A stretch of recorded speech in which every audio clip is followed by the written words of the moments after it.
E aí, galera do Me Salva, tudo certo? Vamos para a nossa primeira aula de introdução ao sistema músculo-esquelético.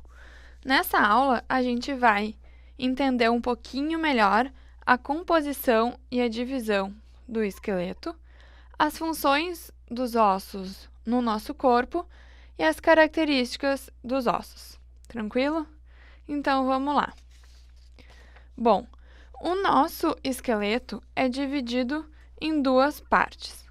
A primeira delas, ou a principal, digamos assim, delas, é o esqueleto axial, que é aquele que compõe o eixo do nosso corpo, tá? Então, ele vai ser composto pelo nosso externo, aqui no meio, pelos nossos ossos do crânio e da face, pela nossa coluna e pelas costelas.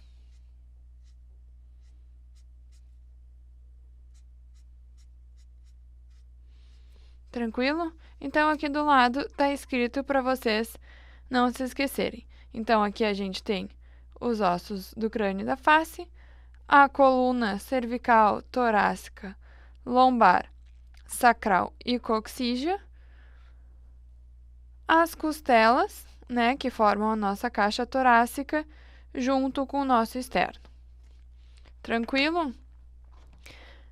O segundo grupo, a segunda parte do nosso esqueleto, é o nosso esqueleto apendicular, que vai ser aquele composto pelos nossos membros inferiores, pelos membros superiores e pelos cíngulos.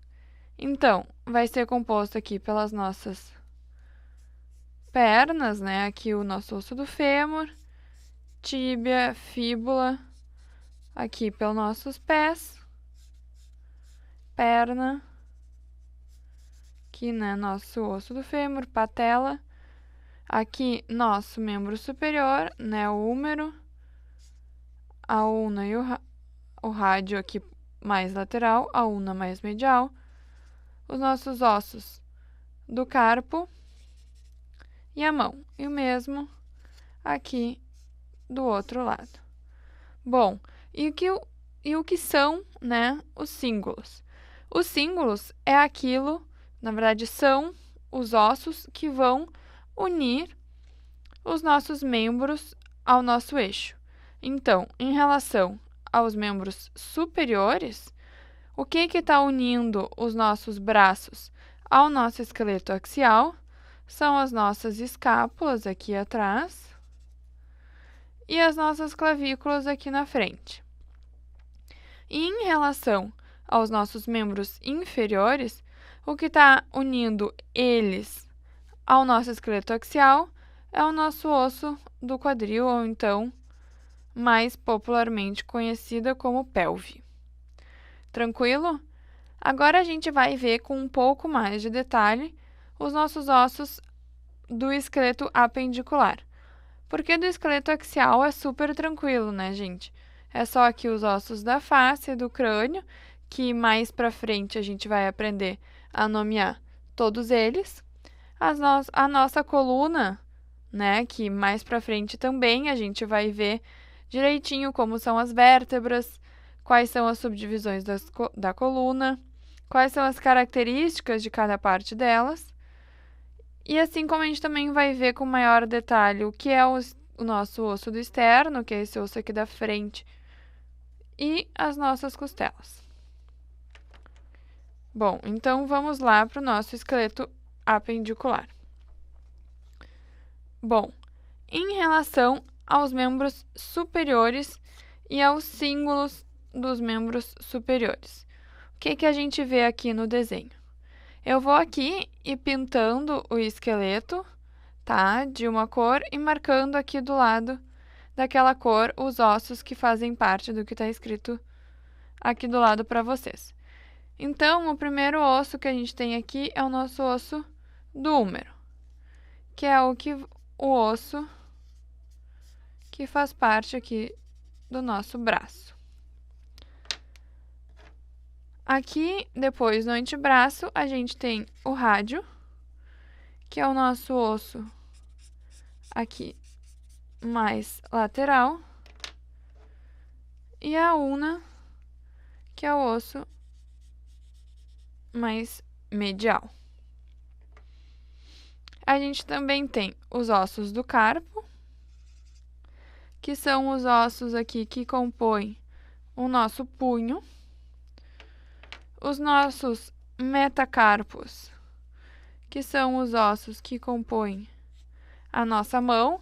Então, se vocês olharem aqui para minha mão, já está pintado o que são os meus metacarpos, tá? Então, aqui a gente tem os nossos metacarpos e aqui no punho os nossos ossos do carpo.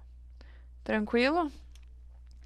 E a gente tem ainda as falanges, que aqui eu vou colocar em marrom, tá? Que são esses ossos aqui dos nossos dedos. Então, se vocês olharem para minha mão aqui, a gente vai entender bem o que são as falanges que formam os nossos dedos. Tranquilo? Percebem que só o nosso tendão tem 2 falanges. Todos os outros dedos têm 3. Certo? Bom, em relação à nossa cintura escapular, ou ao nosso símbolo do membro superior, como também é chamado, tá? Vocês podem encontrar nos livros escrito dessa mesma maneira, tanto o símbolo do membro superior quanto a cintura escapular, e quer dizer exatamente a mesma coisa. Tranquilo?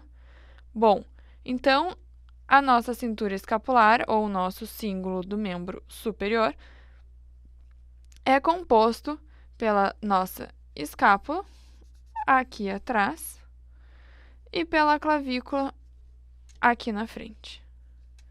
Certo? Qualquer coisa, vocês podem voltar aqui para esse desenho e tentar ver de novo a nossa pintura para tirar qualquer dúvida. Bom, aqui em relação aos nossos membros inferiores e ao símbolo dos membros inferiores, a gente vai fazer da mesma maneira, tá? A gente vai pintando o desenho e vai entendendo um pouquinho melhor. Bom, aqui o osso da nossa coxa, o osso do fêmur, eu acredito que seja conhecido por todos vocês, né? Então, aqui tá em verde. A gente tem a patela, aqui que faz parte também da nossa articulação do joelho. A gente tem aqui esse osso aqui da nossa perna maior é a tíbia, que não sei se vocês lembram da fratura que o Anderson Silva, né, aquele lutador de MMA, teve. Na verdade, ele fraturou aqui a tíbia, tá? E a fíbula, que é esse ossinho que vem aqui mais na lateral, aqui por fora, tá? Então, vou pintar aqui também, que dá para vocês enxergarem um pouquinho melhor. Tá? Eu vou pintar aqui para não ter nenhuma dúvida. Então, aqui a fíbula em azul. Então, na mesma maneira que a gente tem os ossos do carpo em relação aos nossos membros superiores, a gente tem os ossos do tarso nos nossos membros inferiores, que aí, aqui, na verdade, eu vou pintar, bom, deixa assim, vou pintar de marrom, aqui, tá? Os nossos ossos do tarso, que fazem parte da nossa articulação do tornozelo e pé. O que mais a gente pode perceber? Aqui em vermelho, vocês podem ver os ossos metatarsos, que são os ossos que compõem o nosso pé e os nossos arcos costais, desculpa, os nossos arcos do pé. E, por fim, as falanges, que compõem também os nossos dedos do pé, da mesma maneira que as falanges compõem os nossos dedos da mão. E da mesma maneira que o símbolo do membro superior é conhecido como cintura escapular. Os nossos cíngulos dos membros inferiores também são conhecidos como cintura pélvica. E a nossa cintura pélvica é composta pelo nosso osso do quadril, tá? Que é o nosso osso aqui.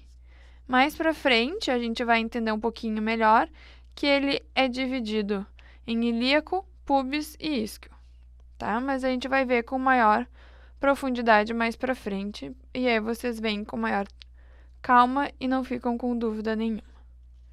Bom, qualquer coisa vocês podem voltar aqui no desenho e tirar qualquer dúvida.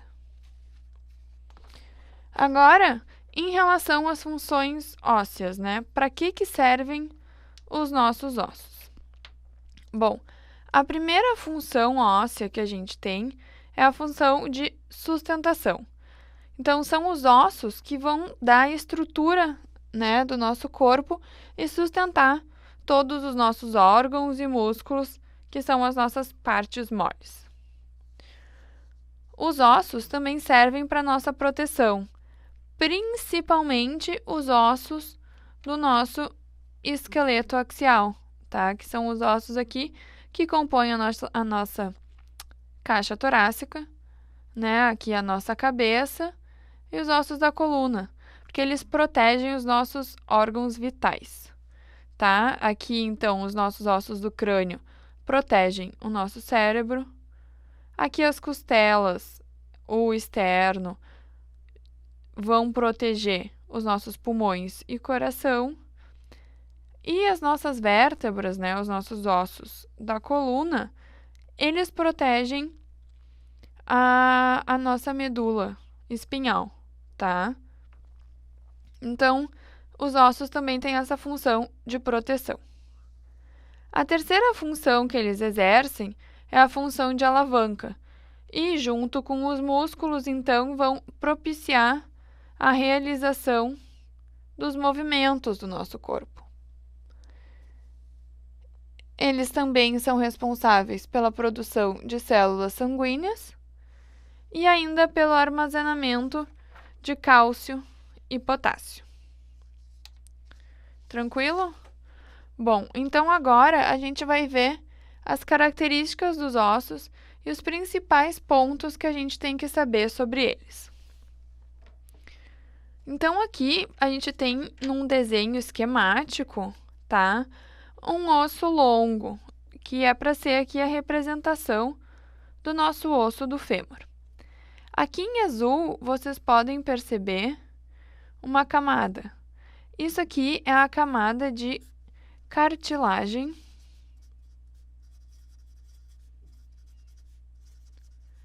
articular, que vai recobrir os nossos ossos que fazem parte de articulações móveis, para evitar com que a gente tenha um atrito entre um osso e outro durante a realização do movimento, tá?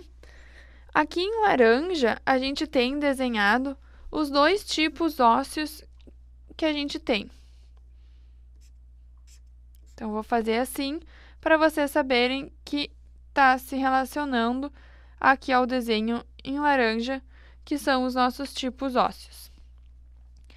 Como o próprio desenho já mostra, a gente tem uma parte aqui por fora que é chamada de osso compacto. Deixa eu trocar aqui a caneta para não ficar da mesma cor. Então, o nosso osso compacto. E por dentro, a gente tem essa parte que forma trabéculas, que também, se a gente for cortar uma esponja e olhar uma vista lateral, assim, da esponja, a gente vai ver também que tem esses buraquinhos, né, no meio da esponja, que é mais ou menos o que a gente encontra na arquitetura dessa parte aqui do osso, que é chamada de osso esponjoso, por essa aparência dele, né, de lembrar as esponjas, ou então de trabecular,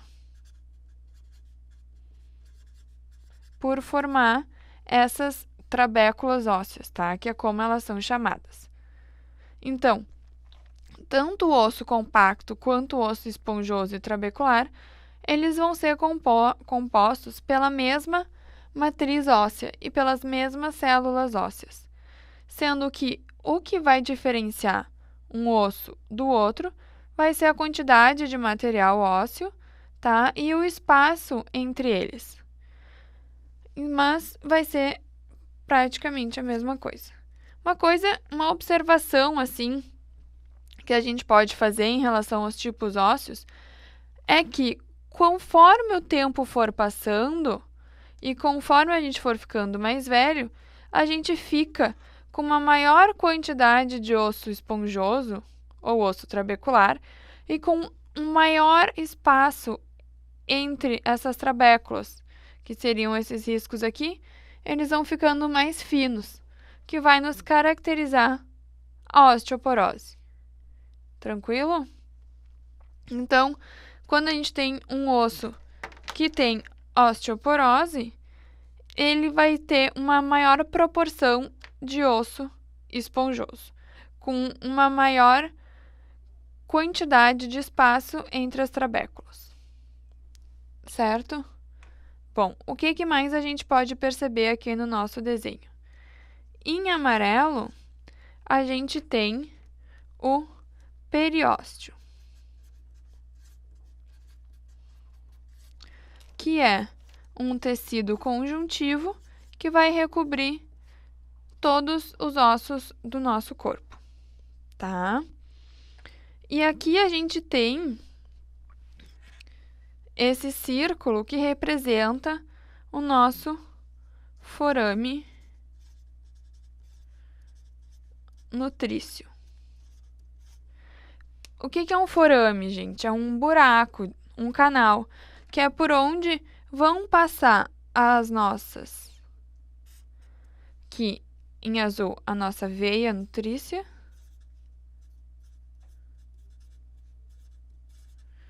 e aqui em vermelho a nossa artéria nutrícia,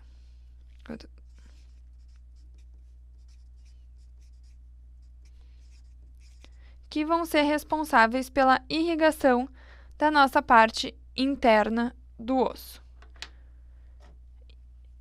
Junto aqui com a artéria e a veia, a gente também vai ter a inervação do osso.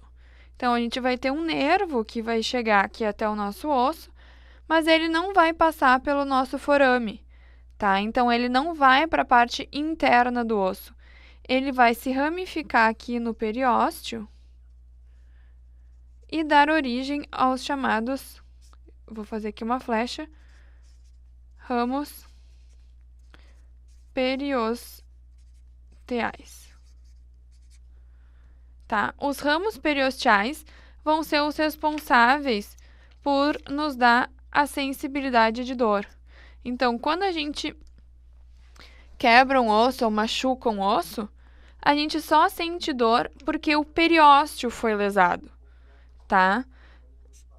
E vai fazer com que, então, a gente tenha a ativação desses ramos que estão encontrados aqui no periósteo, que nos dá a sensação de dor. Mas a sensação de dor não vai ser devida aqui à lesão interna do osso, mas sim pela lesão do periósteo. Tranquilo? E aqui dentro ainda do osso a gente tem desenhado, né, marcado na verdade, a nossa medula óssea vermelha, que é responsável pela produção das nossas células sanguíneas, e a nossa medula óssea amarela, que é então a responsável, na verdade, ela não tem nenhuma grande função, tá? Ela não é responsável pela produção de células sanguíneas que nem a medula óssea vermelha, ela é apenas composta por células de gordura e por gordura. E aqui ao redor, a gente tem um desenho esquemático do canal medular, ou também chamada de cavidade medular, que é encontrada apenas nos ossos longos, tá? E isso a gente vai ver também nas próximas aulas. Então, era isso para essa nossa primeira aula do sistema músculo-esquelético. Nós nos encontramos nas nossas próximas aulas desse módulo. Até lá!